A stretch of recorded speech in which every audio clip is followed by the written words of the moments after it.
Good morning, my name is Josh from CyclonesOZ and here's your detailed weather forecast update for Monday the 4th of August 2025. There's still heaps to talk about around the Australian world of weather. We've got cold fronts galore across the southern half of the nation and that strong east coast low type weather system still well offshore from Queensland and New South Wales. All the details on these storms plus a whole lot more coming up in today's weather forecast update, so if you're brand new to the channel please do consider subscribing. But let's get stuck straight into things today with a general update on what's going on around the nation. So over offshore from the eastern coast, in fact directly offshore from about Brisbane this morning, we've got three low pressure systems now spinning around what was once the former massive low pressure system that we saw develop very nicely through yesterday morning. These three low pressure systems here pose no threat to the Australian mainland. The severe weather warning was dropped late last night and conditions have eased off for New South Wales and Queensland. Today is just going to be more melting of the snow that's fallen across the northern Tablelands and a few showers here and there into the northeast coast of New South Wales, maybe even some of them creeping up into the southeast corner of Queensland. It's the complete opposite on the eastern side of this weather system here, moving into the North Island of New Zealand and around Norfolk Island. We have some really significant rainfall and some damaging winds as well, as you can see on the wind observations here into the Northern Island of New Zealand. Really significant storm moving through in those regions there. And then as we head into the more central parts of Australia, we've got another complex low pressure system moving through the Great Australian Bight, and this is the remnants of the system that came through the southwest of Western Australia this weekend. This is the most immediate threat of severe weather, and I use that term very loosely because we don't really we're not expecting severe weather out of this weather system here moving through the Great Australian Bight, but we will still see some strong winds and some very welcome rainfall across South Australia, parts of Victoria and Tasmania in the next 48 hours or so. So let's crack into the forecast on this system right now. There's a few moving parts to it, moving parts literally.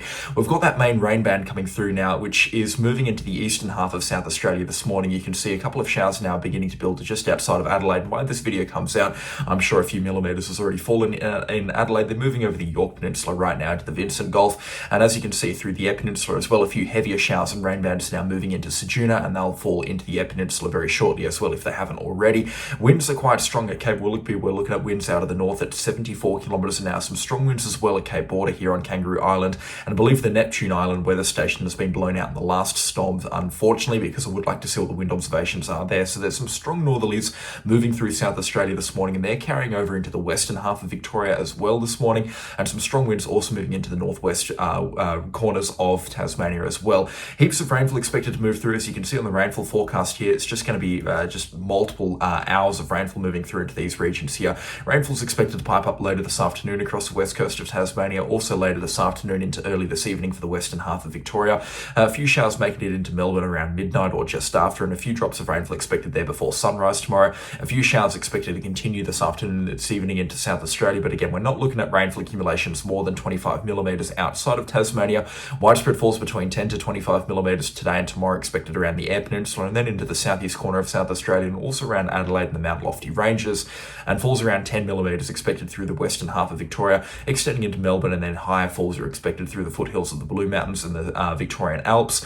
We could be seeing falls there approaching 25 millimetres as well, and falls up to 40 millimetres expected today and into tomorrow morning for the northwest coast of Tasmania. Rainfall continuing as another cold front sweeps up from the southwest on Tuesday night into early Wednesday morning. This one will have a little bit of a punch, and it looks like we're going to get some good showers and potentially even some snowfall for the west coast of Tasmania. Some cold temperatures also expected to be dragged up behind this weather system here, so it will get cold across New South Wales, South Australia, Victoria and Tasmania on Tuesday and Wednesday.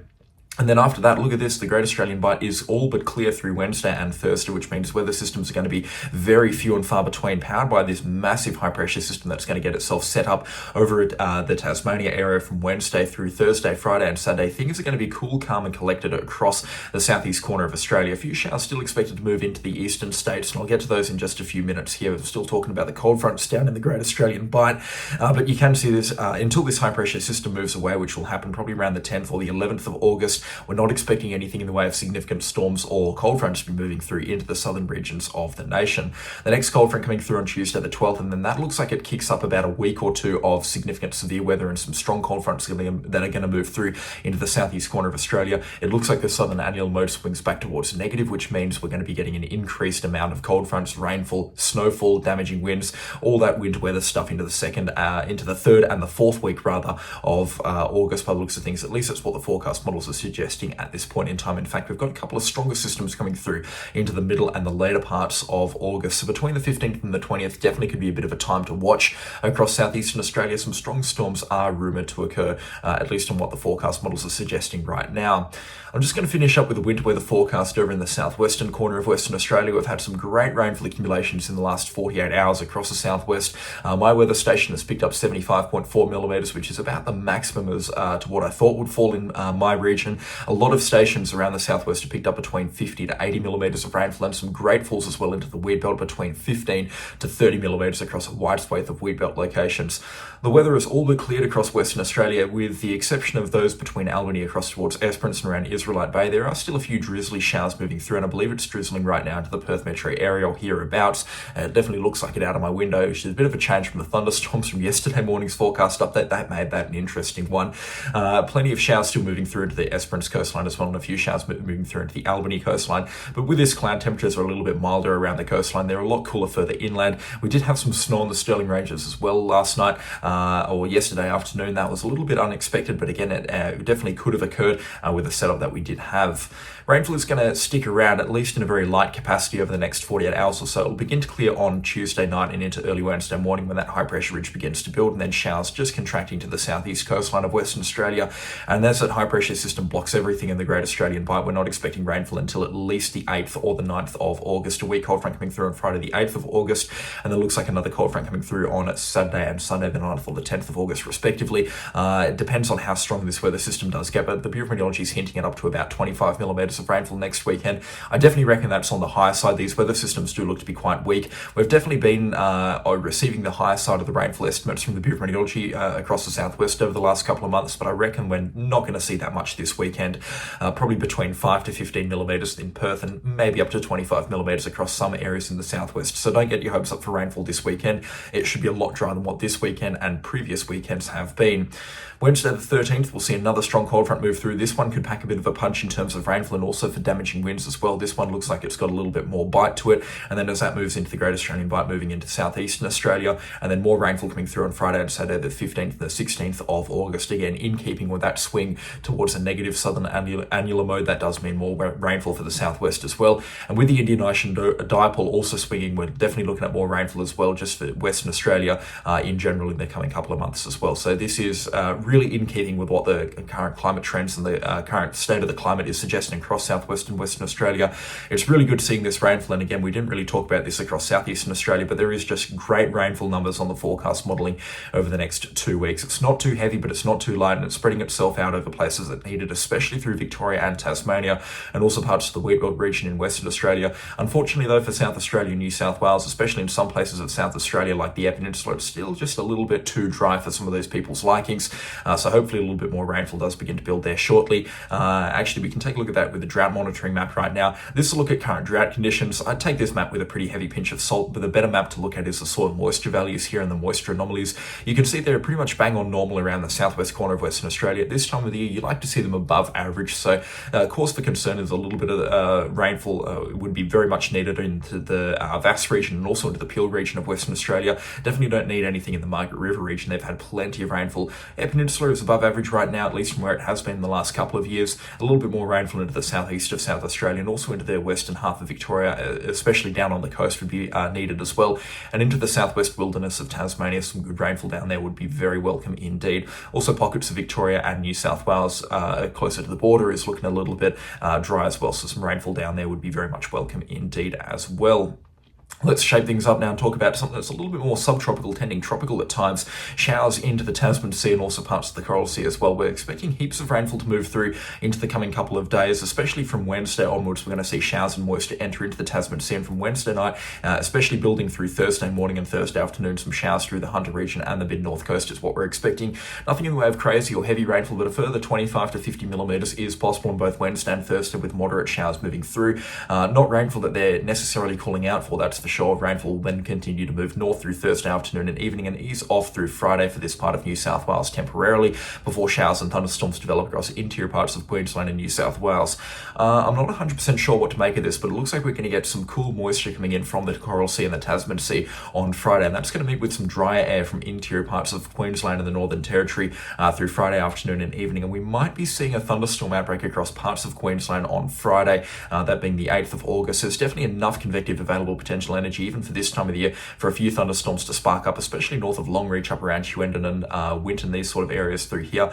A couple of thunderstorms are most certainly possible on Friday, but I would take this forecast with a heavy pinch of salt at this point in time. The moisture setup does look to be quite favourable though, so I would like to revisit this in a future forecast update. More showers and storms moving through into the central Queensland coastline through Friday and Sunday as well, the 8th, 9th and the 10th of August respectively, before they begin to ease off. And a little bit of tropical moisture expected to make it up into the Cape York Peninsula as well, as these showers move a little bit further north through Sunday and Monday the 10th and the 11th of August respectively, before it dries out across the eastern seaboard for temporarily on Monday and Tuesday the 11th and 12th of August respectively there.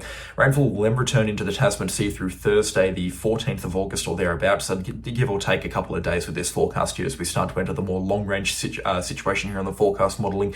It does look like we'll see a couple of showers and thunderstorms developing into the middle parts of August zone. Like I said a couple of minutes ago, between the 15th out to the 20th of August, looks like we might be seeing an increase in storm activity into the Tasman Sea and also in parts of the Coral Sea as well, as that southern annual low drags in some moisture from the north, and it looks like overall just southeastern Australia is just going to get a whole lot stormier as we enter mid-August and into the early parts of late August as well, out to about the 22nd or the 23rd. That's at least my conjecture right now into the long-range forecast. Things can change, but it will definitely be in keeping with what we expect at this time of the year as well. Some good rainfall is expected as well, and as we just talked about, some great rainfall expected across parts of the New South Wales coastline on top of the falls that they've already received. We could be talking about a further 100 millimetres coming through in the next 14 days, with up to 50 millimetres of that coming through on Thursday morning for parts of the mid-north coast. Rainfall accumulations into the Barrington Tops and the Hunter region is not welcome whatsoever. They're still recovering from flooding, and rivers will flow stronger than usual after the rainfall that they did have because of the snowmelt that we're going to see across the northern tablelands. So keep that in mind. River levels aren't going to drop for about a week or so across this part of New South Wales, as that snow really does melt and contribute to those water levels through those creeks and rivers into the northern parts of New South Wales. It's unusual to see, and that's why it hasn't really been warned or posted that much. It's definitely something to take into consideration, though. Rivers will be flowing quite strong. Also, some good rainfall across the interior parts of Queensland. If those thunderstorms do develop on Friday, that will give way to about 25 millimetres to a few locations. Of course, with thunderstorms, falls are generally very few and far between. And then up in far north Queensland, a bit of a wild card even at this time of the year. We could be talking about up to 50 millimetres of rainfall developing across the Cassowary coast as well, from showers moving through up there. It'd definitely be welcome rainfall for this time of the year. They're going on for a couple of weeks now, or a couple of months now, of dry weather, but it won't be long until the rainfall really does begin to build up there. And that leads me on into another part of the forecast stuff that we haven't talked about for quite a few months now, at least not in terms of hot temperatures, and that is, of course, a temperature forecast.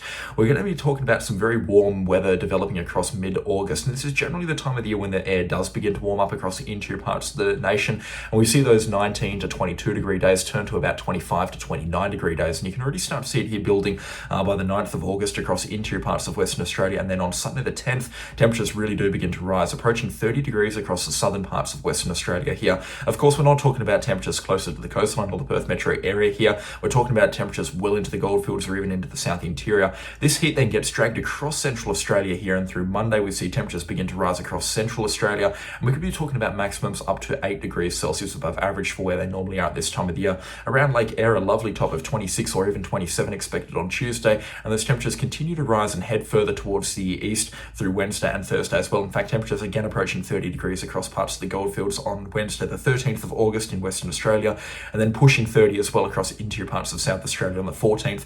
Point proven, temperatures are really starting to begin to warm up, and again, that is what we expect at this time of the year. Even temperatures into the tropical regions as well through the northern parts of the Northern Territory this time of the year, averaging about 30 to 32. They're going to begin to push up to around 35 or even 36 in places through parts of northern Western Australia and the Northern Territory. Also, the Cape York Peninsula won't be missing out as well. So Humidity will begin to build. These temperatures are really beginning to build. The wet season is just around the corner. It's a few months away now. It's pretty hard to believe, especially with the current state of the weather down in the southern half of the nation, but this is definitely now moving into the changeover months. August and September is when we see things very slowly start to change and the wet season wants to begin to rumble. It's when those temperatures do begin to shift as well for the higher levels, and that's what we're going to be looking at over the next 2 or 3 weeks on the forecast modeling here. Those 20-degree days transforming into 28 to 29-degree days. So make the most of the cooler weather while it lasts across the interior parts of the nation. If you're planning on getting out towards lake area as well, the next 2 weeks is going to be the best time to do it. Once the temperature starts getting above about 28 degrees into interior parts of the nation, especially if you are from a big coastal city like Brisbane, Sydney, Melbourne or Perth, the flies do start to become a big problem, and they were already a problem when I was out there in mid-June when the temperature was about 21 or 22 degrees. So imagine what they will be when the temperature is about 6 or 7 degrees warmer, and the fact that there's no one to share the flies with out there, there'll be heaps of them. So for your own comfort, get out to lake area in the next 2 or 3 weeks if you're going to do so. The Cooper Creek's blown through and there is heaps of water moving into the lake system at this point in time. It won't reach maximum for another month or two though. But yeah, definitely some interesting stuff happening on the Australian weather scene as well. We've got that changeover period, plenty of showers and storms still to talk about. Even though we don't have one big system captivating all of our attention, we do have heaps of stuff to be talking about, and that's the way that I like to track Australian weather. Nothing too crazy, nothing too severe, but heaps of stuff to talk about. That's going to do it for today's weather forecast update. If you have enjoyed it or found it informative or both, then please do consider leaving a like and subscribe to the channel if you haven't already. A massive thank you to all of my Facebook followers as well. 20,000 of you now. Huge support and huge love over to the Facebook page. And a special shout out, of course, as well to the channel sponsors. Their names are on screen right now, and again, I could not run the show without them. Their support is also much appreciated. Click the join button down below if you'd like to join them on this list at the end of each forecast update. But that is going to be all from me today, and I'll catch you on the next storm. Goodbye.